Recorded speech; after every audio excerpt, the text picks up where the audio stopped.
Evo, prošla je i ova nešto dulja pauza. Nadam se da ste imali vremena ne samo nešto pojesti, nego i popričati, podružiti se.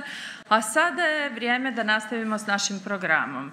Krajobrazne politike u provedbi. Sljedeći su tematski blok koji će moderirati docentica, doktorica znanosti Ivana Katurić sa sveučilišta u Rijeci. I Ivana, molim.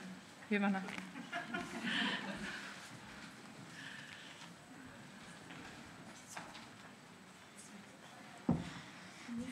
Dobar dan svima. Hvala vam što ste se vratili nakon pauze za ručak. To je uvijek najteži blok. Tako da evo, ali i stvarno zanimljiv. Imat ćemo jednu malu promjenu u rasporedu. Znači, prvo će nam danas prezentaciju održati Deni Ruđeri, predstojnik preddiplomskog studija krajobrazne arhitekture Sveučilišta Maryland u SAD-u. On će govoriti o zajedničkom djelovanju u preobrazbi krajobraza, koji je naravno usmjeren na ekologiju i zdravlje, posebno na solidarnost i zajednicu na industrializiranom sjevernom dijelu Italije. Den je pripremio jednu dužu prezentaciju. Ja se nadam da će kolegica Gojević upozoravati na trajanja, jer sam ja stvarno grozan moderator u tom pogledu, tako da evo, izvolite. Hello, Danny. Hello. Can you hear us? Yes, I can. Well, many thanks for joining us. We had this brief introduction, and you are the first lecturer of the very challenging session after lunch. So I hope that you will manage to keep the attention of our audience, and looking forward to hear your presentation. Let's hope so. First of all, thank you for having me, and I apologize that I can't be in beautiful Croatia with you. But can you see my slides? Yes, thank you. We can see your slides. Great. Well, thank you for the invitation to join you as you imagine how to create landscapes that are better supportive of living systems. My lecture is going to focus on a project that I've been working on, a Solidarity Landscape project. It's an action research initiative in the Po Plain of northern Italy, and it's funded by a local nonprofit and by a foundation. And this local nonprofit is dedicated to providing solidarity and human-centered services to differently abled individuals. This project brought together a number of partners, social activists, farmers, and residents. And the purpose was to prepare this landscape to face uncertainty in the future, both in terms of climate and socioeconomic. And we want to advance this kind of preparedness using agroecology and solidarity practices. And I'm going to explain to you what the landscape that we operate is. It's a landscape that is probably one of the most productive agricultural areas in Italy. It's located between the Adda River on the left here and the Serio River on the right. Both of them flow north to south towards the Po, which is just south of here. But what this map also shows is that this agricultural landscape, this kind of agricultural belt, used to run east-west across at the Piedmont, the base of the Alps, is now being pressured and encroached to the north, to the south, and to the west primarily by development. So it becomes really crucial to think of this landscape as something that we want to preserve for the future and to add resilience to the future of our communities. Our work began in 2021, when this nonprofit Consorzio FA, and FA means family and hospitality, approached me to engage in a participatory process where because they wanted to expand their village, this co-housing project, into the landscape so they could activate, better services that were sort of grounded in this experience of nature for their residents. And just to give you an idea of the type of community this is, these are the communities of practice that revolve around Villaggio Solidale. And what we should note is that between just in the short period of 6 years, the people that they served has gone from 128 to the beginning between residents and staff to almost more than twice as many here. And they revolve around a series of communities of practice that we call, I would like to call out, and some of them have to do with, foster children, children that are in the court system and need a family to stay either temporarily or for a longer period of time. There's autonomy trainings. It's called SFA for people that are differently abled and lack sort of job skills that can be useful to them in the future. They also have this live project. There's 14 people involved. This is for people, differently abled individuals that have aging parents of losing their support system. And so they find in the villaggio a place that they can rely upon in their daily life and when their parents are sick or when they're approaching death. And so there's a and there's 50 plus people, staff people, social workers, activators of different community services that all work within this villaggio. But, with this expansion, they wanted to look into the larger landscape. And the villaggio you see here on the left is nested in a landscape that is very rich, as I showed you, in productivity, and even rich in water with natural springs that actually spring up from the ground, or historically have sprung up from the ground just north of here at the bottom of this picture on the left. And recently, they had expanded into a different site. It's called the one on the right, Porta dei Massari. This is a medieval hamlet in the municipality of Treviglio, just 10 or so kilometers away.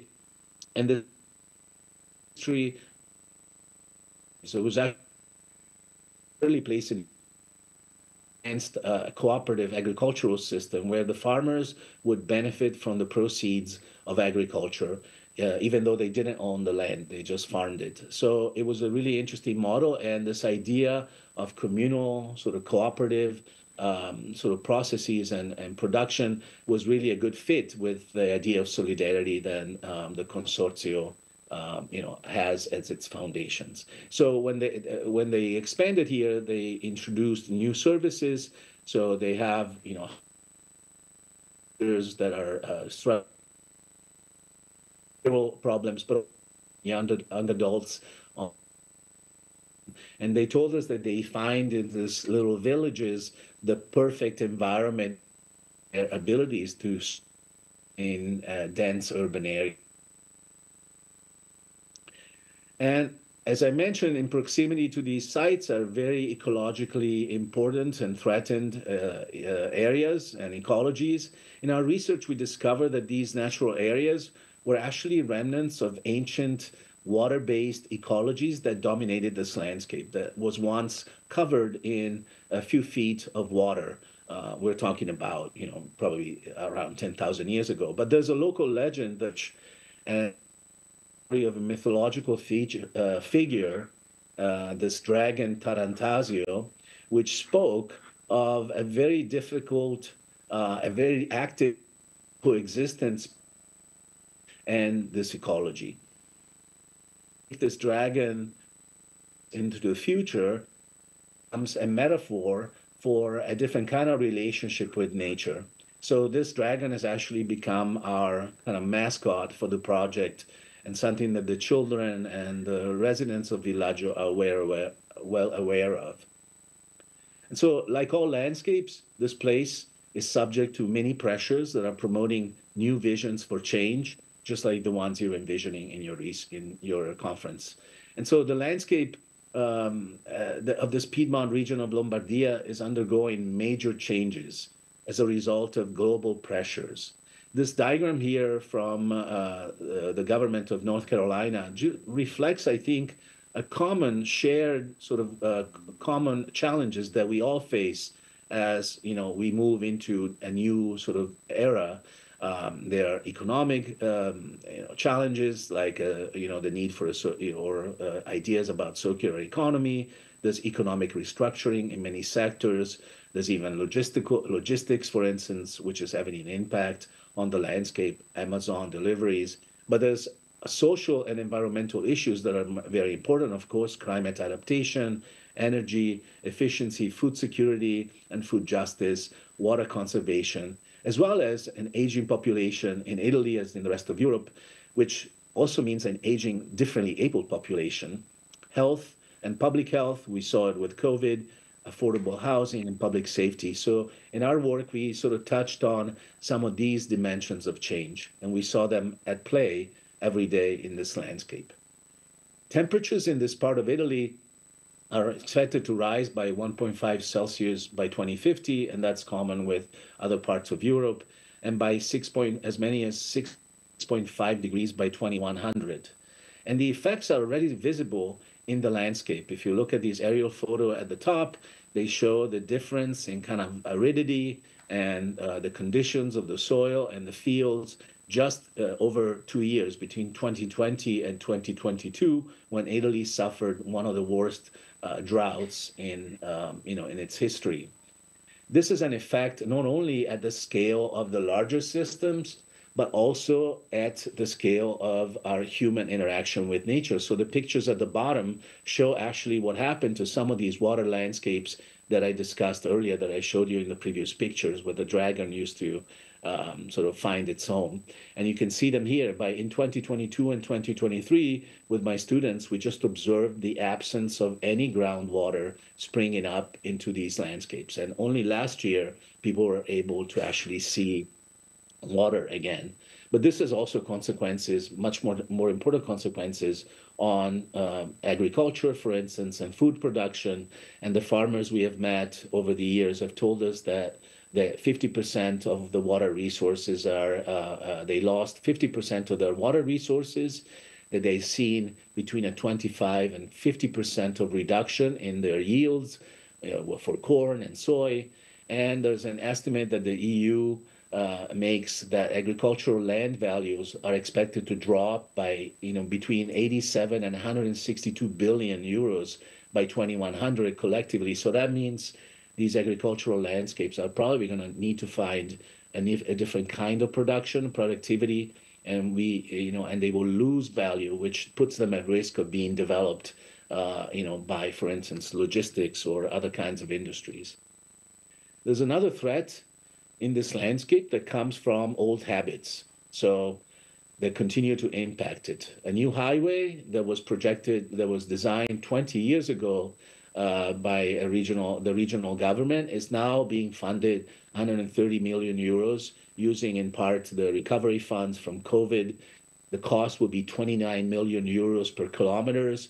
And we learn from the farmers and the local residents that are seeking to fight this construction, because this project is actually going to alter dramatically the systems in which they operate. It will fragment the landscape. It will create more barriers to ecological flows, particularly east-west flows that are lacking, and connections between the different rivers, and water rich, or that was rich, so it will affect on sort of flow. And there's, of course, other kind of health challenges. Air quality being one. The site, researchers actually have speculated that COVID was harsher in Lombardia because of the air pollution in the Po Valley, which has particulates matters 4 times greater than the safe levels established by the EU. It looks like Croatia also may have a little bit of a challenge with air quality based on this map. This is due, in Italy, it's due in part by the inversion effect of the valley that traps the air, in this kind of bowl, but also by increased car emissions and the emissions by industries, including agriculture. So that makes conservation and expansion of agricultural, forested, and ecologically sensitive areas more necessary as we deal with this kind of progressively worse air quality. And finally, there's a challenge. These challenges are felt even to a greater extent by people with different abilities. The disabled and the fragile are facing unique challenges that will make their future less certain and less optimistic. For instance, these statistics from 2017 show that 600,000 Italians had no support network to even help them in their daily lives.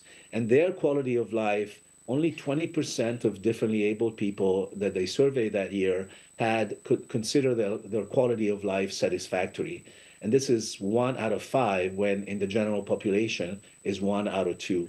So that tells us a little bit about also why we should focus, our work, and maybe start our work with those that need. So how does one address this complexity and the challenges? There's some theories that were helpful to us and some approaches. First of all, we approach this project as an action research project, a participatory action research project, with activities organized into sequences of reflection, planning and design, and implementation or action. And they involved students, local residents, activists, social workers, citizen scientists, local politicians, and the general public. This process allowed us for this kind of feedback loop, an iterative process that allowed our outcomes and the products of our work to be refined, reflected upon, refined, and reintroduced and perfected, over the years. And as new knowledge and new challenges arose, new knowledge was introduced into the system. So this kind of iterative loop made sure that our work was constantly sort of reflecting the reality on the ground in the landscape. An important theoretical point of departure was biophilia, this love and affiliation, innate emotional affiliation that human beings have for nature. This is a starting point for our work. It becomes a leveling ground onto which we can begin to dialogue about change and uncertainty. And these discussions also always offer us insights into the unique qualities that we want our designs to have so that they can touch the hearts of the people that we work with. Aspect or theory has been the Council of Europe Landscape Convention that talks about the landscape as an area perceived by local people that results from where the character of this area results from the action of interaction of natural and human factors. But there's another thing or a couple of other things that the Landscape Convention say. First, the landscape is a key element of individual and social well-being, and its management, design, and protection entails rights and responsibilities for all. This means that this gives our partnership motivation because it means that even nonprofits or this kind of strange coming together of nonprofits, academics, and local residents have the ability and the agency to make sort of the future, to decide on the future of these landscapes. And in all of this, there's a philosophy that has to do with landscape democracy. And when we talk about landscape democracy, we talk about it as, first and foremost, a human right to landscape. So if health is so important, if landscapes are so important to our well-being, if our perceptions of the landscape are so important to register and define who we are as individuals, they define our health, then I think it's important to assume or to make sure that everybody has the right to access this landscape, to have landscapes that support all of these benefits. And we have also the responsibility to engage in practices of participation that can lead to more equality, better inclusion, healing, and even reparation and justice. And I'm showing you this picture because it's one of the nonprofits that we worked with or that we visited in the area that actually produces food with formerly incarcerated farmers. So this particular person, the chief farmer, was showing us also, was telling us about the benefits that it has on the incarcerated population who are now actually eating the food grown by other formerly incarcerated people. An example of how we can exercise a right to landscape to the full extent. And then there's a dimension of health that is recognized also globally by this rainbow model of health. This rainbow model conceives health as nested across 5 scales. So it's reflected ultimately in the health at the individual scale, at the scale of the body, but it's also affected by what's happening around it, by the context in which we live and operate. the larger environmental conditions, socioeconomics, cultures, the living and working conditions, the home and the school, and also the communities that we live in, the support that we feel from those communities all have important consequences and are felt at the scale of our psyche and our body. And we found also important to respond to ecology and agriculture in a way that would be systemic, that would include dimensions of health and food security, dimensions of identity. So we found in agroecology a very good framework from which to start our systemic sort of transformations of this landscape. And of course, it emphasizes, creating a diversity of food and animal production, engaging food heritage, recycling, and the circular economy. But as you see here, it also touches on human and social values and on this idea of a solidarity economy. So solidarity was a keyword that we sort of started to attach to and that linked us to agroecology. But of course, this value needs to be defined locally. So we know that in Italy, actually, there's this author Arban wrote a chapter about Italy and talked about solidarity as being something that Italians aspire to, and this kind of promotion of equality, social rights, and well-being and friendship. Solidarity is also part of the Constitution of Italy. Article 2 of the Constitution talks about the mutuality and solidarity that every citizen has towards the others, those that surround them. So that also speaks of the need for social capital as activators of this theoretical solidarity. And that's what this definition that you see here is the one that was given to us, was developed with us by the residents. And it's the definition that we were then embedding and were able to embed into every work we did. So the vision that we created wanted to, again, use the dragon, but use it as kind of a dragon that helps us generate the landscape, restore the landscape, and create better solidarity. And to start this vision, we went back to the UN Sustainable Development Goals, but we then contextualized them to the unique challenges that our landscape faced and our community faced in terms of different abilities, development and human capabilities, mobility, and the fighting of freeways, but also in protection of natural systems like the water landscapes that we showed, and in the nature of these partnerships between nonprofits and the public. These are the number of people we involved. I'm sorry to interrupt you. You have maybe a few more minutes to a little bit wrap up. It's extremely interesting, but I'm a little bit worried because we have other participants in the presentations. Many thanks. Yes. Yeah, I can just skip. Maybe these are some of the methods we used in our participation that involved 175 people. We looked at drawings and emotions. We had them co-create with us the landscape, and we even left with prototypes so they could test their ability to manage this landscape. But we created, out of this work came ideas about a new system that will link important landscapes in the area through a bike trail system that we then made apparent the benefits of in terms of the calories that could be burned by all the residents that would take it. And this system needed also a landscape to go with it. We thought about adjacencies and also changes in agriculture. So we went through this process of Ian McCarg, kind of layering process to find and then visits to sites that produce agroecology in the region to create a new master plan where the values that we heard in our participation would be embedded into decision-making in terms of planning. So you see here this kind of new land use that involves places of agroforestry, of ecology, but also places of solidarity linked by this new proposed bike trail that will then intersect the proposed freeway and limit the growth along this freeway. And these are just some of the benefits that we identified over the 40-year terms that this landscape will take to develop. And then finally, we left them with clear sort of images of how their new relationship with the landscape would play out and how it would benefit both humans and the ecologies, but also how agriculture could become a benefit to health and empowerment and to our overall well-being.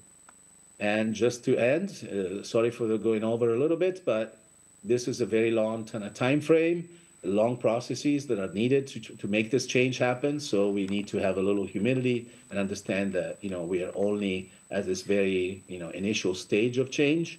And then I'm going to leave you with some lessons that I learned from my work, and we don't have time to go over them, but thank you so much.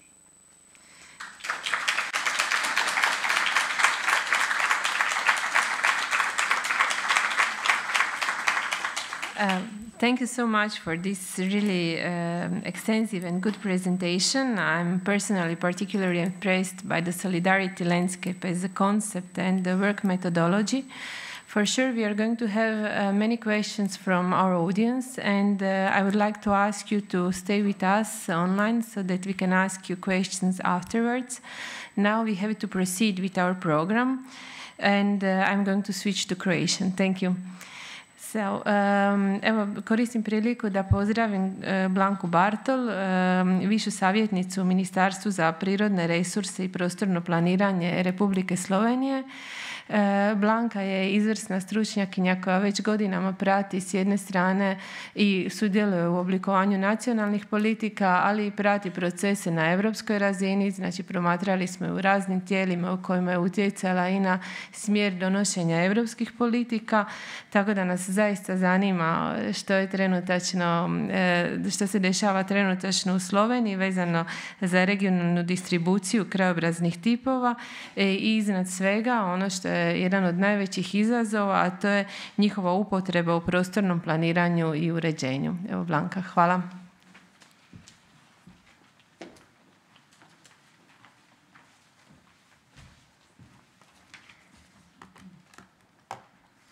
Dobar dan.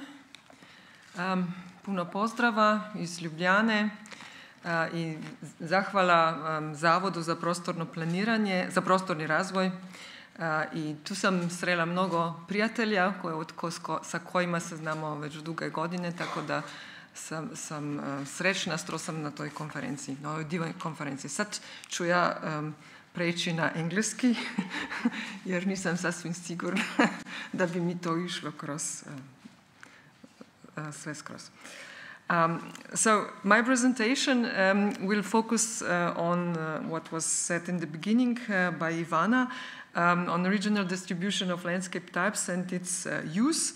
But at the beginning, I would like also to say a few words about the landscape studies we did.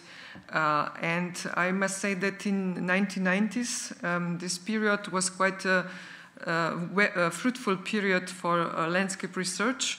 And of course, this slide shows only one part of the studies, it was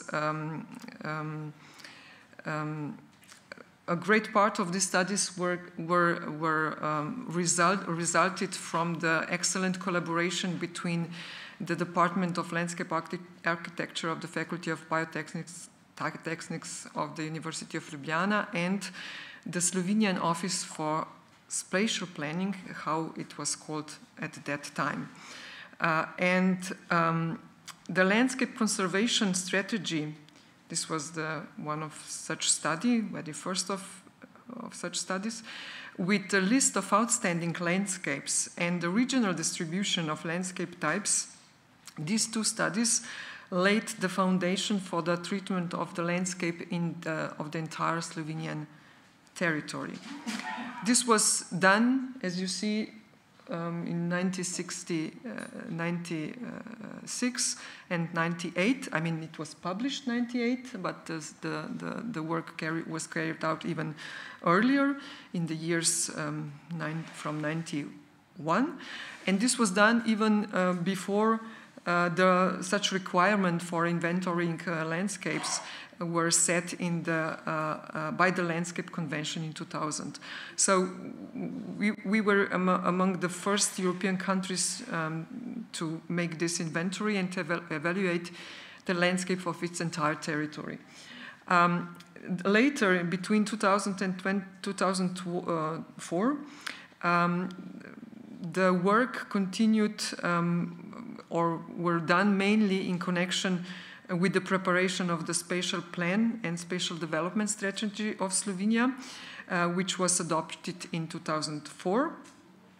And then later on, the work focused on different landscape aspects connected to different topics such as development potential of landscapes, rules for landscape management, guidelines for outstanding landscapes, methodology for defining landscapes with a distinctive character, guidelines for landscape assessment, and others. So I would like also to mention one of the interesting studies that was done by Slovenian Association, Landscape Architect Association, which is was called Basis for the Landscape Policy. You know that Landscape Convention requires also that the country has a landscape policy. We at the ministry always argued that our landscape policy is our plans and also together with our sectoral policies. But association thought that this would be better to set one landscape policy to encompass every other policies, which is of course very interesting, but at the moment it was not yet achieved in Slovenia. But however, we have a basis for landscape policy which was published in 2020, and also a platform was established, and all those studies who were only printed and not digitalized are also accessible there. So this is one interesting platform, and here's also a QR code. Now I would like to switch to regional distribution of landscape types, which was the main study for basis for inventory of landscapes. According to which we also identify landscape patterns, assessment of the conditions of landscapes was done, and guidelines for guiding the landscape development. The methodology was devised for this work based on 3 essential elements, which we call criteria, that influence the form, character, patterns, and appearance of landscapes in Slovenia, and these are climate, relief, and land use mainly. Of course, they were further. Oh, sorry, I was trying to point. If this is a pointer, no. Okay, so the image in the middle showed that each of these 3 criteria or elements was further developed into some sub-criteria according to which the landscape was assessed. And the circle here represents the landscape patterns that were described within 5 booklets that described the landscape patterns and landscape units for 5 macro-regional landscapes. And this macro units, the landscape units, or these macro units are alpine landscapes, coastal landscapes, Pannonian landscapes, pre-alpine and pre-alpine landscapes, and interior karst landscapes of Slovenia. So the upper picture shows a little bit easier to see how this was where the borders were set according to the relief, climate as set, and land use. The landscape patterns of each landscape unit were described, and guidelines were given for them. This analysis was only printed. I mean, these booklets were only printed, so there is no digital version except those who was digitized later on in 2020. This was distributed to the libraries, to universities, professional institutions, and so we tried to achieve as broad coverage as possible at that time, so in 1908. The purpose of this landscape inventory was clear from the outset: to provide a comprehensive overview of Slovenian landscapes in order to guide and to provide a suitable basis for landscape development in the process of spatial planning at national and local levels. So both the Slovenian spatial development policy, which was adopted in 2002, and the Slovenian spatial development strategy adopted in 2004 include guidelines for the spatial development of landscapes, in addition to general guidelines based on the landscape typological characteristics of the individual landscape macro units. The strategy also identified two types of areas, namely, this is the picture here on the bottom, left, right, the areas with natural qualities, which is not seen very well, the darker, the blue, it was the blue, and the areas of landscape distinctiveness at national level, and these are the red, the smaller ones. So the landscapes of distinctiveness at national level include two types of areas, landscape areas. The so-called areas of complex cultural heritage, conservation areas, which are shown at the top with pink, in the pink color, and outstanding landscapes in the middle picture. For the map of complex cultural heritage conservation areas, the criteria was mainly cultural heritage density in a place and cultural heritage landscapes defined by the ministry responsible for cultural heritage. And in the strategy where those two, as you see, overlapped, and they were covered, overlapped.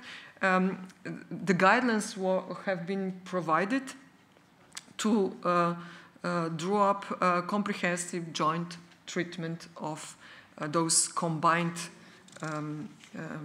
values of these landscapes. So in the spatial development strategy of Slovenia, which was adopted in July last year by the National Assembly, we didn't follow the same concept. Firstly, I must say that the landscape as such, and also the areas of landscape values, are integral part of a national green infrastructure concept, which is one of the four elements of spatial development concept in this strategy. And secondly, this strategy pays attention also to landscape distinctiveness. Namely, the Spatial Planning Act highlights spatial identity and distinctiveness of settlements and landscapes as one of 14 fundamental rules, which are included already in the law. So the strategy provides guidelines for spatial planning or for landscape planning and define the need to prepare an action program, which is an instrument of the introduced in this the latest law, the action program for those areas, and which should of course include the areas outstanding landscapes, which are usually smaller ones. So I will now try to say some words about how this regional distribution landscape types was used in all those 25 years. And this was, the survey was carried out in the context of the revision of the study. And the answer to the question, where the multiple answers were possible, show that the study was mainly used for the preparation of technical basis for spatial planning acts, for research work, and for the preparation of project assignments, and to lesser extent for the preparation of guidelines, environmental reports, lectures, or other types of studies. So here we had a survey, but there are also some other reasons why we somehow can say that the study was not has a limited use. One of the reasons is also that it from the start, from when it has been done, that's all more than 25 years, and the level of its use somehow declined with this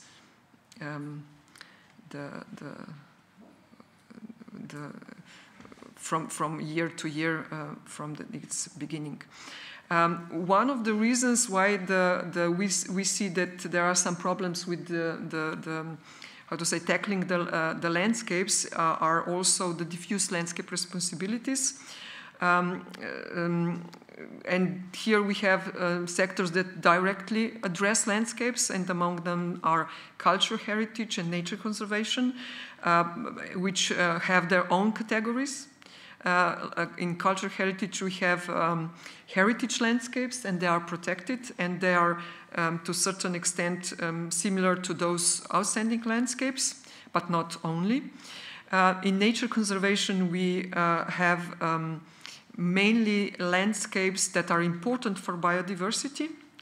That means landscape biodiversity that have important for landscape diversity, and the landscape that they are in nature conservation protected areas, and we also have a category of landscape value areas, but none of it has been designated until now. So, when we talk about agriculture, there is a strong, as you can imagine, importance of culture, on culture, mostly agricultural landscape, and it is very important for lower levels of implementation of landscape measures that they have very important implementation measures that can support the guidelines. But of course, these are not always very well connected among themselves, especially agriculture for implementing the measures demand very strongly, or their demand is that the landscape has to be delimited on the map 1 to 5,000 in order to see what kind of which owners have can apply for the measures for the agricultural from the agriculture funds for this particular for the landscapes. So at the moment we don't have such measures for the landscapes within agriculture policy. We know, and you know, that we have landscape characteristics, conditions. So, so we hope that we will do some things in the future. So the forestry also tackle forested landscape outside for the corridor purposes, ecological corridor purposes and connectivity. And one of the important thing is that we don't have somebody which is at the state level in our directorate or in our ministry to be responsible for the landscape as an overall or comprehensive issue. So I will not go into this anymore. I would like just to say that that we have now, by revision of this study, which will be presented after me, an opportunity to encourage a greater use of it in the Spatial Planning Acts. Namely, we have now a first generation of regional spatial plans, which, we don't have regions, but nevertheless, the law introduced regional spatial plans, and so the first steps started, and we hope that we could involve more the landscape matters into the regional plans. And also, we will do some information and some results, promote results within the ministries and their policies. And at local level, especially, we will work with chambers of spatial planners and architects during their educational processes for their members. And we also we will also revise our spatial planning guidelines. I would also like just to mention expert basis on architectural typology of Slovenia. This is something which we had already in the past and is also under revision. The ideal thing is to combine both studies, but at the moment this revision of architectural typology is not yet that far, so we can not yet do so. So thank you.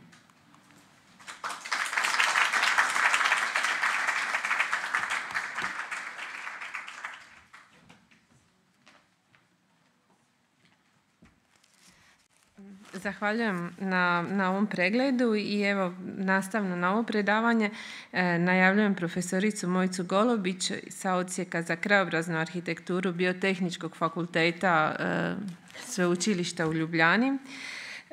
Ona će znači izložiti obnove krajobrazne regionalizacije, dakle stručna i metodološka polazišta koja su nam relevantna za razumijevanje trenutačnog procesa u Sloveniji. Hvala.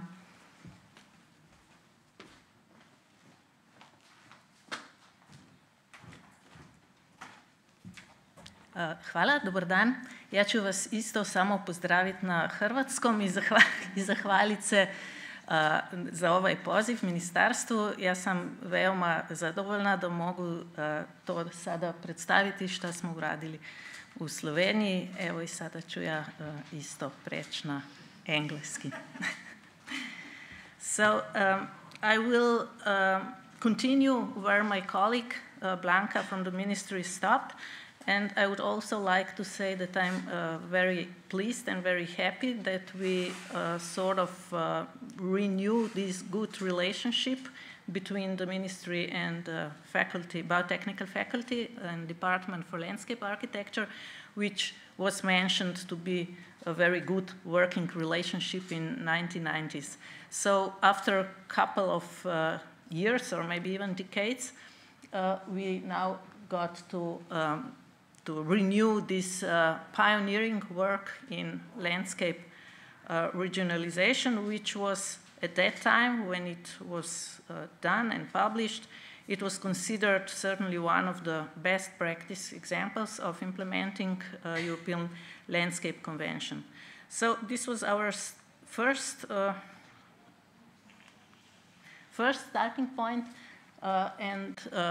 Along with the other work on landscapes, which Blanka also mentioned. And since this was a really good work at that time, since a lot of people really used it and were used to it, we thought that we should not change what doesn't really need change. So we really tried to keep everything that was good within these studies, and we believe there was a lot of really good stuff. But of course, the main problem of this study after a quarter of a century was that it's, first of all, landscapes change, and of course they did in this time.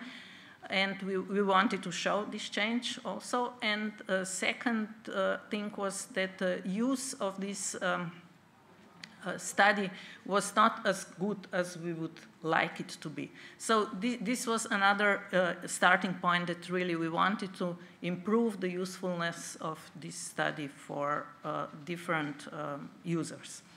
So we did quite a lot of analysis as a beginning, as a starting point. We checked how accurate the borders were at that time and which maybe need change. We did the survey, which Blanca also mentioned. We looked at examples that other countries did during this time, and we tried to learn what was good. And so we ended up with a methodology of renewal. So what were, maybe I'll just briefly tell you what were the main, let's say, innovations in our approach. First of all, the main unit of description was now done on one level in more detail. There are 4 hierarchical level of units already. They were in the first study. And there, the main unit for description was the 3rd level. Now we went to the smallest level, which is around, it was around 247, I think, in the first study. Now we ended up with 10 less. So still quite a lot of units. And this was our main focus of description. So for each of these units, the description is provided. We mapped these units in better detail. The first one was done on around 250,000 scale. We did that in a more detail in around 25,000 scale.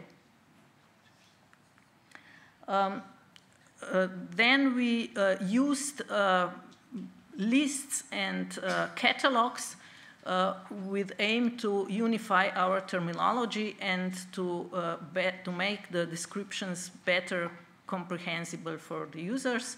So we provided a list of landscape features and a catalog of landscape patterns and a catalog of landscape processes, landscape change processes. This was kind of input for our then descriptions. We also wanted to provide more specific and maybe more useful guidelines for landscape protection management and planning. And we did a catalog of general guidelines for each combination of process and landscape pattern. So this is a big Excel sheet which was filled in with general guidelines, which were then used as a template for each landscape unit, where these processes and patterns were really happened on site, and we could then provide more specific, more concrete guidelines for this specific landscape unit. We used forms for landscape, for work, for description of each of these units, and we also organized a database where all these descriptions and photographs and everything was uploaded, so that all the data was collected in an organized way, and it could then also be used easier. We used update criteria for evaluation for 2 kinds of evaluation. We evaluated outstanding landscapes, which is a separate layer. There are small landscapes, which Blanca also showed you before. We renewed also this list of landscapes. And also identity value or distinctiveness value of features and patterns in each landscape unit. So these are the criteria. We aimed at a more simplified set and shorter set of criteria, because the criteria that were used before were very complex, complicated, and not easy to apply. One more thing which we did was a request from Ministry for Agriculture, which was also one of our clients, and they asked for landscape features, these small individual units such as groups of trees or vegetation along streams, such things. So they want to have a layer to be able to use it for landscape subsidies, landscape instruments for landscape protection of landscape features through agricultural subsidies. We did that's what colleagues from Academy of Science did. Okay, so our first step was desktop preparation. We collected all the data that were considered relevant for our work, and we did a plan for field visit. Then the second and maybe the core step was the field visit. We did field visit in all landscape subunits, and we applied, let's say, holistic, expert, subjective, if you want, approach to describe and evaluate landscapes. We did a lot of computer modeling also as an input, but at the end we decided to go with an old-fashioned method. So the last step was then to finish the descriptions, to put everything in this form, online form. We had a general description of landscape units on upper levels, on second and third level, which we used basically the descriptions from the previous study. And then on fourth level, we described all the landscape, we identified the landscape features and patterns from the lists, from the control lists.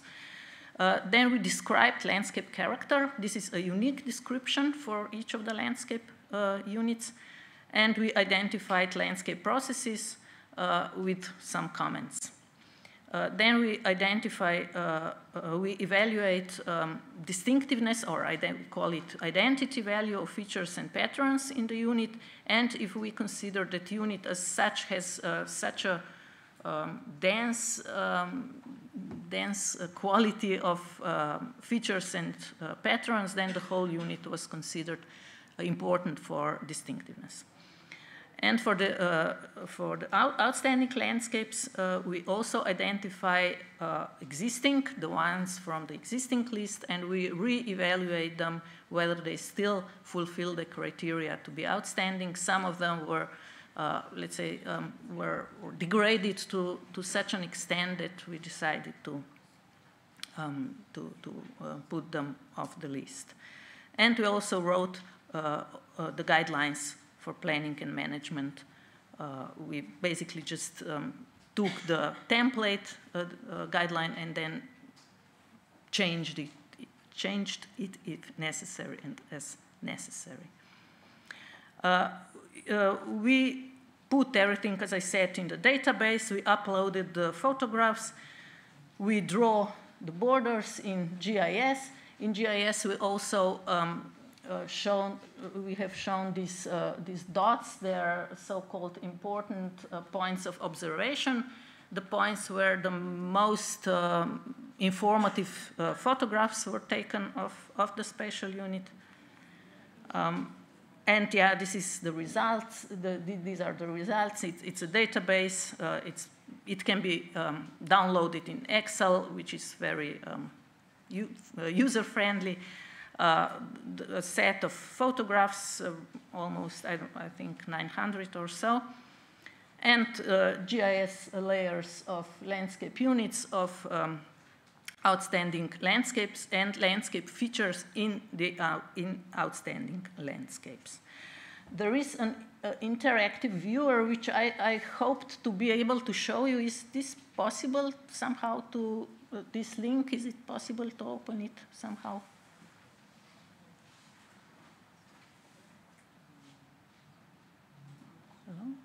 Okay. So this is not meant to be the final result, because we hope or we think that the ministry should decide where to integrate this viewer or where to integrate it. It's just, for now, it's just, you can click on any of those units. So you click on it. Oh, it should. There should be a description then. No? Okay, yeah, this one is now. You click on it, it's very user-friendly. You just click on it and then the description opens and you can see. And at the bottom, if you scroll here down, there are also photographs. At the bottom, the right, if you just scroll down, there are also photographs which you can see. It's mainly, it's meant for our clients, for the 3 ministries which contributed financing, that they can see what has been done. At the end, I don't know if this will stay like this or maybe it will be made somehow different. We'll see. So the results, we can do a lot of analysis with this kind of database. For example, we did a very quick analysis of features and patterns. We identified 108 landscape features, at least in one of the landscape units as being important for the landscape character. And the 10, for example, most commonly identified features were settlement, some certain kind of settlement. Then, of course, churches, streams and rivers, vegetation along streams, and so on. Similar with the landscape patterns, for example, the most often identified landscape patterns is forested hills forested features in hills, or narrow river valleys with forested slopes. These are, for example, 2 most commonly identified features, patterns in Slovenian landscape units.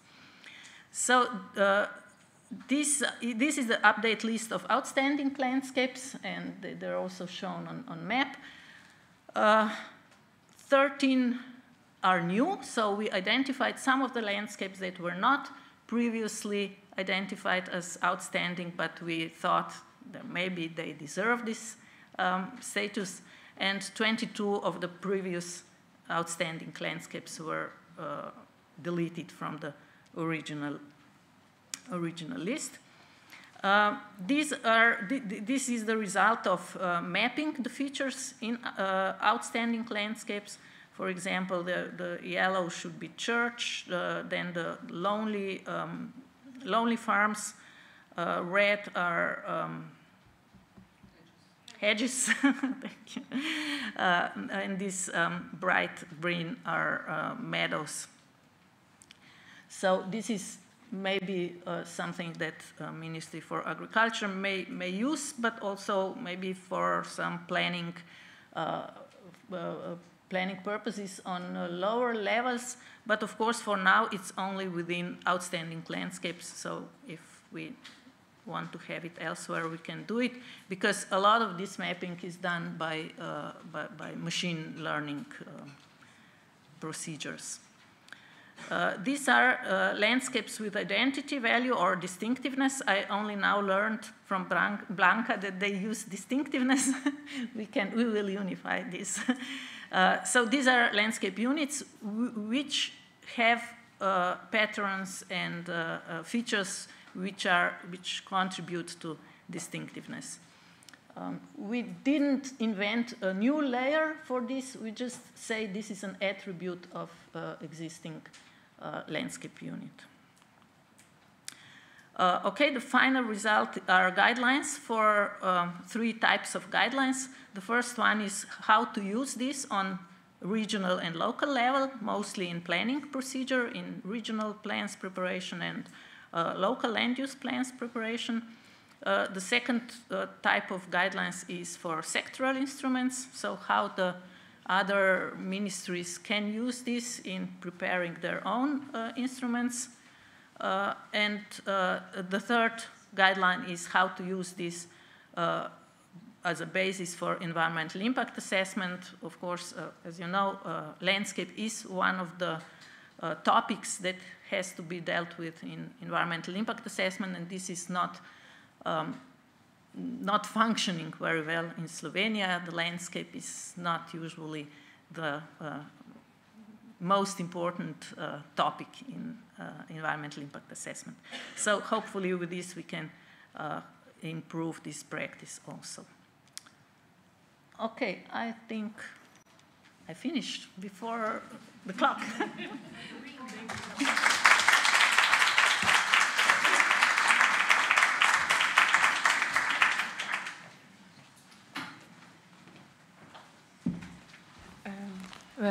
Thank you very much. Velika hvala. Mislim da smo u ova dva kombinirana predavanja vidjeli nekoliko zanimljivih stvari. Znači, ono što je stvarno iz predavanja gospođe Bartol meni barem bilo posebno zanimljivo i o čemu bi voljela da porazgovaramo i kasnije, a to je da ste zapravo napravili ono istraživanje o tome kako se materijal iz 90-ih do sada koristio, koja su bila nekakva ograničenja za njegovu širu implementaciju i da ste identificirali probleme, kako je rekla, governance, znači vlasništva nad postupkom pregleda, tko je odgovoran za koju tipologiju krajobraza i na koji način zapravo možemo poboljšati kompletan proces. I onda nastavno na to kroz prezentaciju profesorice Golobić, znači da su na kraju zapravo nakon velikog istraživanja, jer istraživanja su potrebna i super, ali ako u konačnici ne završe i sa nekim vrlo praktičnim uputama, što je u ovom slučaju bilo dobro, da se za različite tipologije dokumenata razvijaju smjernice koje na neki način definiraju kako ih je moguće koristiti u budućnosti i kako se može posebno i kroz proces procjene utjecaja na okoliš poboljšati zapravo status krajobraza koji je trenutačno ne samo u Sloveniji nego u većini europskih država jedno dijete između različitih često rastavljenih i suprotstavljenih strana. Pa evo, sad imamo priliku pozdraviti Marijan van Hervin, ona je voditeljica istraživanja i politike, javnih politika u ESPON i GTC-u. Marijan poznajemo dugo vremena, ona prati različita istraživanja koja su bila vezana za održivo korištenje zemljišta i zapravo je jedno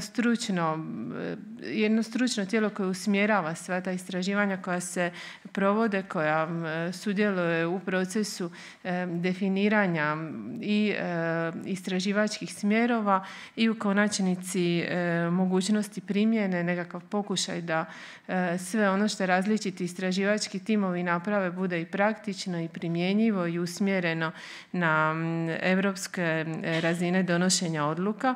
Tako da evo sad ćemo poslušati jedan pregled zapravo na neki način djelovanja i praksa u različitim europskim državama koji su rezultat dva velika istraživanja koja su provedena u okviru ESPON-a, ali i znanja iz drugog participativnih procesa koje ESPON provodi i tijekom kojih skuplja zapravo podatke o tome što se dešava u različitim državama članicama. Kao što sve znamo iz prethodnih konferencija koje je Ministarstvo organiziralo, procesi koji se dešavaju na europskoj razini su zanimljivi, dobri i zapravo idu u prilog svima nama koji se na neki način zastupamo jedan obazriviji pristup i daju nam ponekad i oruđa da na nacionalnim razinama uvodimo nešto jasnije i strože principe koji bi u konačnici trebali rezultirati, ako ne možda ponekad rigidnim zero net land take-on,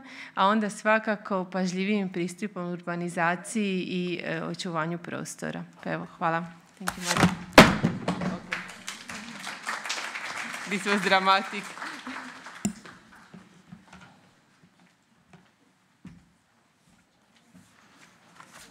Thank you, Ivana, and thank you also for being here. And welcome for the last presentation of this day. I will not even start in Croatian. I just keep to English. And I will indeed explain a little bit about the policy brief that we drafted for, at the request of the Belgian presidency, which was the presidency of the first half of this year. This policy brief is based on material that was coming out of a small project that was set up to investigate what is going on in various countries regarding no-net land take. Before I do that, yes, here.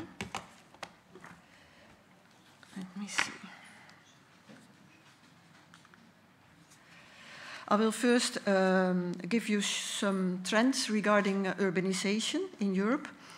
And these trends are coming out of another ESPON project, which was conducted in 2019 about using Corin land cover database. So since there was no update of this data, it's still very opportune and up-to-date. And after that, I will show you some results of this smaller project on no-net land take, and inform you about the political context regarding no-net land take in the EU and in the various European countries that were included in this study. And then this will be followed by some challenges that were identified. And finally, I will share some insights and lessons learned from this study and from the discussions that we had around this study within various networks and events. So the trends about urbanization in Europe and about no-net land take. So this here we can see the situation in Europe about urbanization. To what extent did the land change, and what were these changes? In the NUTS 3 regions in Europe, and the ESPON Super Project on Sustainable Urbanization did have a look into these questions. And I'm showing here a little bit of their findings. They used the Corin land cover database to see and analyze how land has been converted in Europe over the past 18 years. And this is from 2000 up to 2018 with steps of 6 years. And you can see, 2000. No. Well, it should be running. Here you can only see the urbanization in the year 2000. Normally it runs through the years 2006, 2012, 2018, and then you can see that the colors are getting more red, meaning that the percentage of urban use increases. The Corin data allows us to track the changes in land use, and they analyzed that during this 18 years period, 1.26 million hectares of land changed into urban land. And that's about 250 football fields a year, per day, per year. No, 250 football fields per day, which is also about 44% of all changes in land use that took place. And this is quite a lot. And as a result, also the artificial land cover increased from 19.2 million to 22.6 million hectares, which is an increase of 13%. And the vast majority of this increase concerned urban use. And the rest regarded some mineral extractions and dump sites. And in this map, you can see some hotspots of artificial developments in regions in, well, I don't think you can see that because it's still the year of 2000 and I should show you the year of 2018. So we go here to population development, which is a most important driver of the regional urbanization processes. And when comparing population development with the change of artificial surfaces, it turned out that in general, during 2000 and 2018, land take, which is measured by the increase of artificial surfaces, exceeded the assumed need, which is measured by population growth. And these you can see in the regions that are colored dark purple and dark red. And you can see that many of these regions in Europe have this color. And the regions in purple even experienced a decline in population combined with an increase in artificial services. The regions for which this relation is more balanced are colored brown and light pink. And actually only the brown regions, the increase in artificial services stayed behind population growth. So these regions have a sustainable growth of urban use and a sustainable development, and all the other regions, they extend the assumed need being measured by the population growth.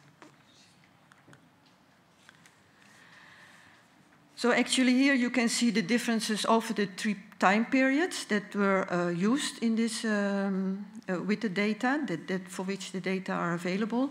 And you can see that over the time, the first time period from 2000 to 2006, 44% of all conversions that took place were to urban use.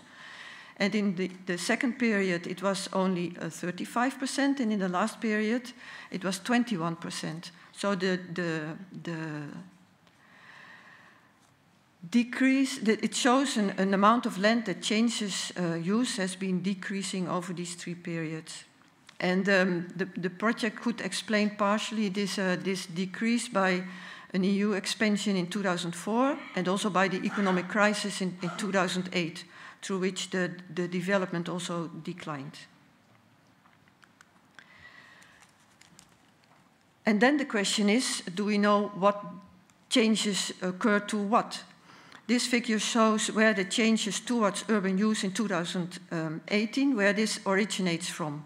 What for use did this land have in the year 2000? And the figure shows on the left that in the year 2000, the majority of the land that changed to urban land was arable land and grassland and had some other agriculture function. And on the right, you can see that this land changed for a large part into area for construction, but also for industrial or commercial use.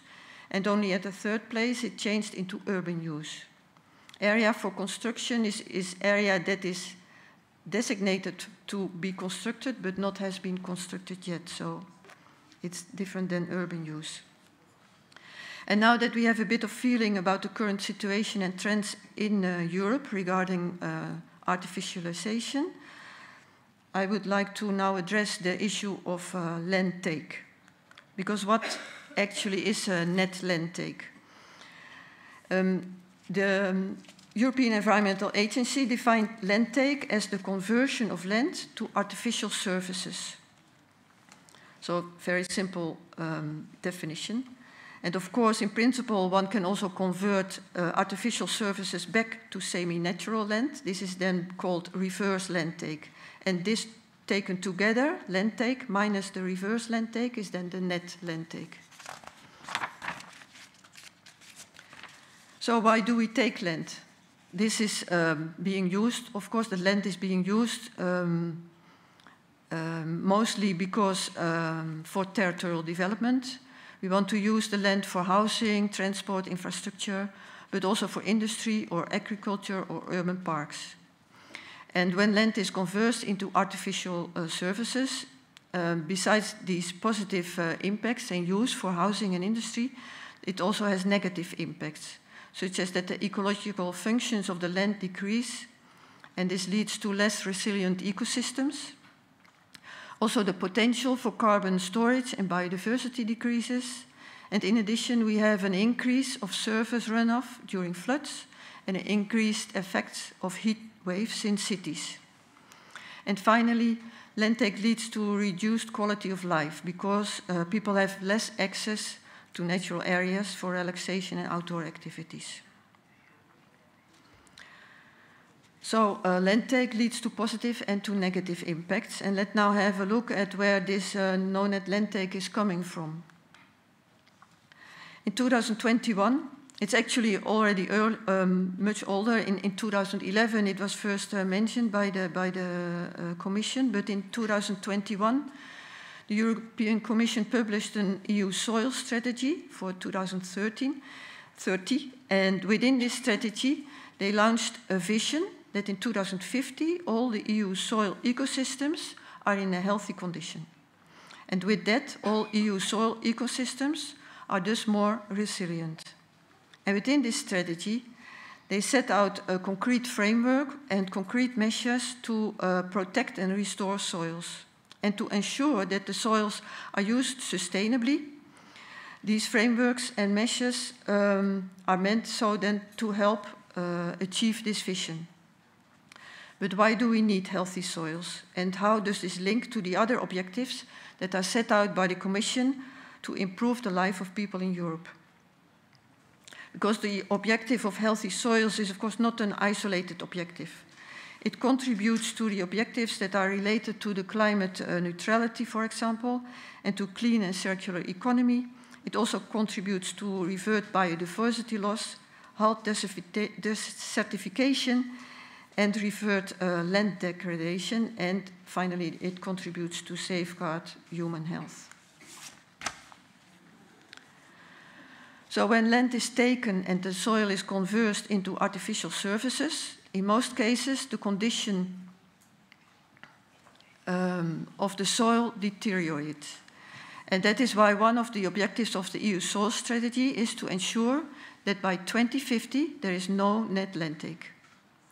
The land use changes that happened in the last 18 years that were shown by the Super Project show that these are very decisive changes that are needed to be taken in this decade so that actually no net land take can be achieved. And the EU also needs the member states to achieve this no net land take objective. And this is why they were called up to set by 2023, so last year, their own ambitious national, regional and local targets to reduce the net land take by 2030 in order to make a measurable contribution to the EU target of 2050. And they are also asked to report on progress.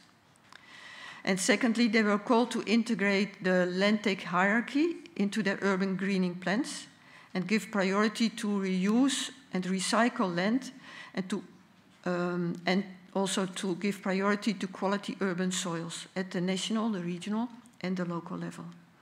And this can be done, they can do through appropriate regulatory initiatives and by phasing out financial incentives that would go against this hierarchy, such as local fiscal benefits for converting agriculture or natural land into built environmental. A study which has been done by Peter Lacoeur and colleagues showed that only 5 EU member states have actually taken their first steps towards this national adoption of the no net land take target, which were Belgium, Luxembourg, France, Germany and Austria. And the other project that was carried out within the ESPON program also showed that other countries have been working on this as well, but not specifically on this no net land take target. And although the approaches of these 5 European forerunners appear to be very different in terms of strategy and instruments, this figure shows that they all plan to go towards no net land take in 2050, and Flanders even strives towards no net land take 10 years earlier in 2040. So, what are the challenges to achieve this objective? This project that we were asked to set up by the Belgian presidency was asked to gather evidence on how European countries and regions are planning to achieve this no net land take objective. And the project was carried out by a group of researchers from the Acadie Paris, the Ghent University and the University of Louvain. And they investigated the countries in green on the map that you see here. And they were asked to find answers on questions such as how is no net land take defined in these countries, and how it is being monitored, and what tools do they use. What are the policies and governance mechanisms in place to align the various actors in reducing land take? and also what are the challenges that they face, and what are the main levers and obstacles, as well as ongoing discussions that they have and solutions that they found. For the 9 countries involved in this project, they distinguished 3 types of situations in the national spatial policies for no-net land take. The first one is countries with no explicit quantitative aim for limiting land take. These are the countries in blue. Second, there were some countries with a national aim that can be that were expected to be legally adopted by the regions or the states, but the subnational transcriptions of these regions turned out to be very diverse. And these are the countries in orange. And then finally, there was one country which has a national legally binding aim, which is the country in green, which is France. So some of the challenges that they discovered is the first one is that it concerns the definition and monitoring of land take. And it appeared that the legal transcription varies very much between the countries. And none of them were completely aligned also with the proposed definition of the European Commission. In addition, also the concepts seem to differ. Sometimes the focus was on soil sealing instead of a land take. And other times they focus on the health of the soil compared to the function of the soil.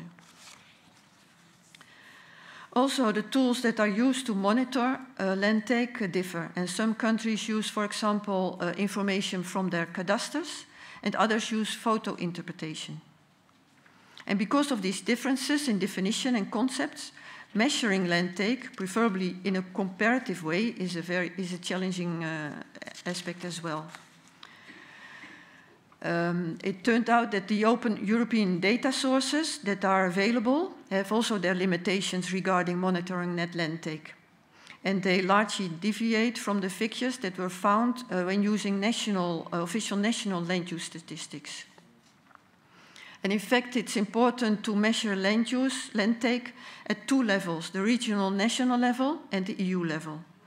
And in order to define and monitor their no-net land take trajectories, countries and regions need a national and or a regional measurement system, but it's also necessary to monitor the objective at the European level. And for this, a revised and shared European monitoring system would be necessary.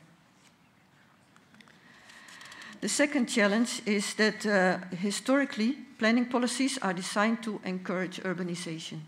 Previous speakers mentioned this already as well. And in most countries, 6 out of the 9, the legal framework, local tax systems, and the spatial planning policies were not initially designed to support trajectories that are aimed to reduce land consumption. This is shown by the figure below. And on the left, you see the countries for which the existing planning system diverges with the no-net land take objective. And on the right, you can see the countries which have a long-standing planning tradition more in favor of compact urban development or focused deconcentration. And these are the countries Switzerland, Luxembourg, and Germany. And although a soil protection law exists, the no-net land take objective is being added to existing practices and objectives that might seem contradictory. And this is, of course, a challenge that countries and regions need to address. The third challenge that was found is that the current socio-economic model encourages to take land. And in all countries, programs and initiatives exist that encourage urban renewal, brownfield regeneration, densification, and even renaturation of artificial spaces. Also in countries where the planning systems diverges with the no-net land take objective. However, some key challenges that are encountered is that these investments may be locally effective. They are often not sufficient to structurally transform the socio-economic mechanisms that lead to increased land consumption. And in addition, when land becomes a scarce resource, it becomes more complex to produce enough housing at the right cost, with the right quality, and at the right place. And this again leads to social cohesion and issues. The fourth challenge, finally, is the search for new governance models. When explicit targets exist to reduce land take at the European level, national, which actually are delegated to the national levels, and the national level delegates it again to the regional and the local level. And the implementation, who is the level responsible for the implementation of all this is the local authorities. And these targets actually cannot be uniformly and automatically replicated from the national and the regional level down to the municipal level. Therefore, local authorities are encouraged to collectively work towards regional and national goals by tailoring their approaches, considering factors like demographic trends and opportunities for redeveloping brownfield sites. And this is a new approach, and this differs from the traditional cooperation in planning and requires a long and tenacious learning process. And the role of regions herein is to set up an effective framework for defining green transition trajectories.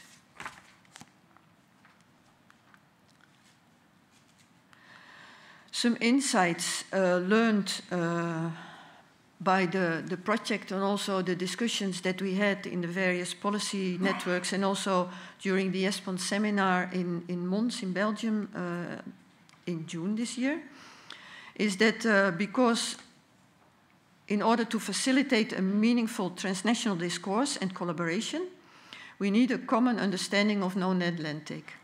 And since it turned out that there isn't, it must be developed. Also, a common understanding on land take and soil degradation is needed to make the resources for monitoring tailor-fit to national spatial planning policy, and also so that they can complement each other. Moreover, the decision to monitoring which spatial and environmental issues rely on diverse debates and different methodologies that are available. The ongoing debate on no-net land take could help to reconcile the aim for preserving soil quality and sustainable urbanization. And also here, intergovernmental cooperation could play a valuable role. The second lesson that was learned, well, more lessons, but the second lesson that I will mention is that also the no territory left behind principle has to be taken up when building concerted local no-net land take trajectories. And this can be done by aligning the stakeholders and conducting a horizontal dialogue between the municipalities based on shared and acceptable criteria. In addition, territorial allocation of development rights should take into account the specific territorial needs when considering historical efficiency regarding land take. Persons and territories do not have the same needs, and therefore it is important that all their needs must be heard in order to ensure spatial justice and a fair approach. And to understand the stakeholders' needs and identify win-win strategies, regions can play an important role in many countries.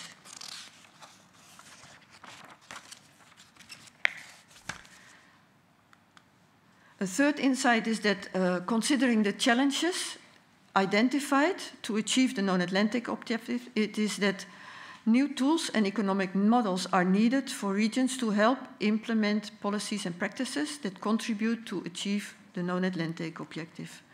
An economic model that for no-net land take has not yet been invented, but the researchers consider that it's a reachable goal. New compensation tools and taxes or economic incentive mechanisms would be valuable instruments for transforming development and planning policies, which is necessary condition for no-net land take to succeed. Some of these tools are already tested in various countries, among which planning damage compensation, transferable development rights, and larger territorial deals. And sharing experiences with these tools would be very helpful. Finally, some conclusions. Some of the key factors for success identified by the project is that the pursuit of no-net land take is a worthwhile endeavor, provided that it is not regarded as an end in itself. In addition, the most promising approaches across Europe demonstrate that the development of policies and practices for achieving this objective must be integrated into a broader transformation of territorial and sectoral policies, including housing, mobility, environmental protection, economic development, and agriculture. And finally, the various forms of no-net land take application show that it's increasingly becoming an essential tool also to support territories in designing their pathways for a green and just transition through renewed territorial cooperation.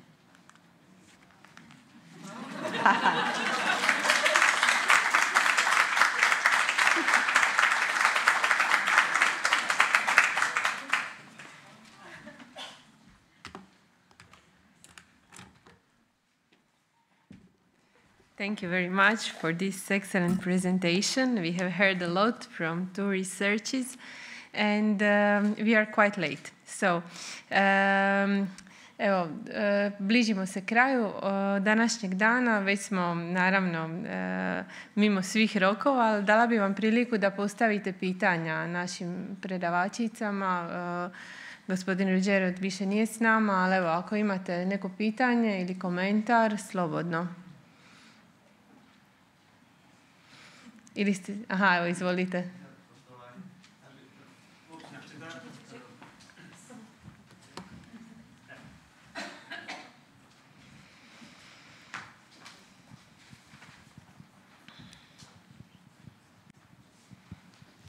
Hvala. Općina Štitar, općinski načelnik Stjepan Gašparović. Imam pitanje, s obzirom da općina Štitar s pozivom znači na odredbe Europske konvencije o krajobrazima donijela je 2 odluke o proglašenju lokalnih krajobraza, pa me zanima da li recimo u Sloveniji, s obzirom da u Hrvatskoj nema sličnih iskustava, barem nisam naišao na njih, da općine zapravo provode politike krajobrazne obnove za krajobraze koji su zapušteni ili zaštititi ili štite zapravo lokalno zatečene značajke krajobraza. Da li u Sloveniji ili u drugim državama sudionika postoje slične inicijative od jedinica lokalne samouprave koje se pozivaju na Europsku konvenciju, odnosno kakva su iskustva?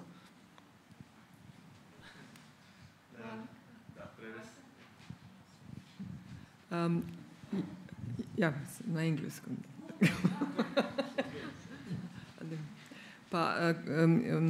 In Slovenia we have several, municipalities can have a local landscapes designation for as a cultural heritage.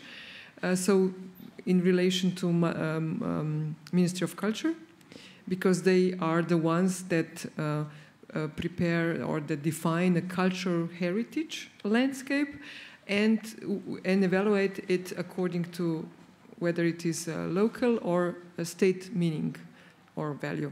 And then if it's local community or municipality can protect it by its own designation. But as regards the plans, the spatial plans, it depends a little bit on who is preparing the expert basis. If there is somebody, for example, a landscape architect, then can do an assessment of landscapes, he can also or she can also define which kind of landscapes are worth or prepare some guidelines that are integrated in spatial plans in so-called guidelines for specific areas. We call it PIP. PIPs. And it also says, according to the values, here you must not set any, installations, any small buildings or agriculture barns, and depends on the characteristics. So these are 2 examples. And another one is that we also have an instrument which is declared as a Spatial Planning Act, but is in fact a decree, a local decree, with which the municipality can define the distinctiveness, recognizability of settlements and landscapes. In order to preserve this, it can prepare a decree on local level, what must not be done, what kind of signs you may not put into the fields, for example, what kind of, things like that. So there are three possibilities for the local community to make this.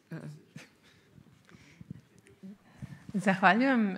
Imate li možda još neka pitanja? Izvolite. May I just ask Blanca, how obligatory are those guidelines that can be set for such kind of areas worth to be preserved or should be reconstructed from degraded state to the better one? Is it obligatory or it's just a recommendation? Any of them, or how obligatory they are or not?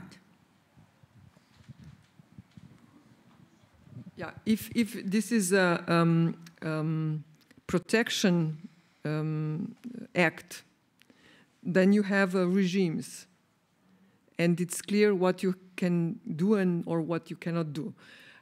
If it is a planning category within the plan, you have we call it unit of spatial management, which can be defined for a certain landscape or a smaller part. It depends. It depends through from the work of the experts. How do they define it? It could be a plot of agricultural land which has a specific landscape features, and this is not only defined in a land use plan, but this also has a written guidelines what in this particular unit should or should not be done. So this is then should be followed when the construction, or if it's possible to construct there, this guideline should be followed. And if it's not, if it's just that you follow these guidelines throughout the processes that are possible, or construction or setting the road in which vicinity or something like this. And the third is that the third is legal. Also the legal as the first one, and also the plan is legal, but not so obligatory. I mean, obligatory. You don't have disputes in the court. I mean, it's just through the process of issuing the permits and so on. And the third one is a legal act that forbids putting some installations or whatever, or says that everybody that the facades must not be colored in pink or something. I mean, so it has to be followed if it is adopted. But we don't have any now. No, we have inspection, but it is. I mean, we have local inspections also that oversees also the compliance with the spatial plans, and we also have a state. Yeah, so. Thank you very much. One more question. Dobar dan, Jan Roland, Prehniti DO. Imam pitanje za gospođu Golobić, vezano tehničke prirode za GIS podatke same, vezano uz ovo vaše istraživanje. U nekakvom GIS formatu podataka, mogu li se ti podaci slobodno preuzeti iz vašeg istraživanja? Rekli ste da se Excel tablica može preuzeti, mogu li se u nekakvom prostornom vektorskom formatu preuzeti podaci?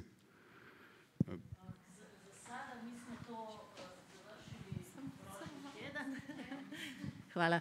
I za sada naši naručniki sad to pregleduju i nisu još potvrdili da li je to u redu.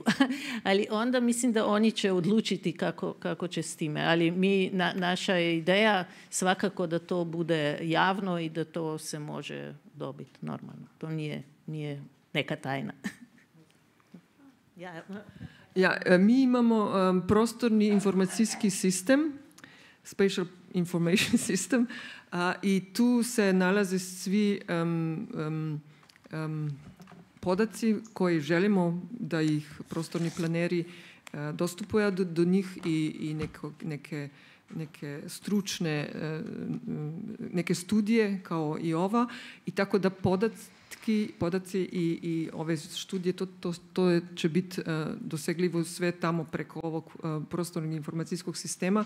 Samo treba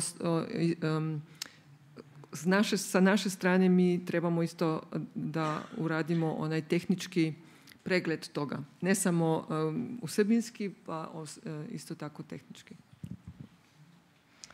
Zahvaljujem na odgovoru. Imamo li još neka pitanja? Dobro. Dug je dan. Koristim još jednom priliku da zahvalim svim predavačima, da zahvalim sudionicima. Mislim da smo naučili stvarno dosta iz ovih prezentacija i da evo, čeka nas jedno uzbudljivo razdoblje u hrvatskom institucionalnom okviru. Hvala.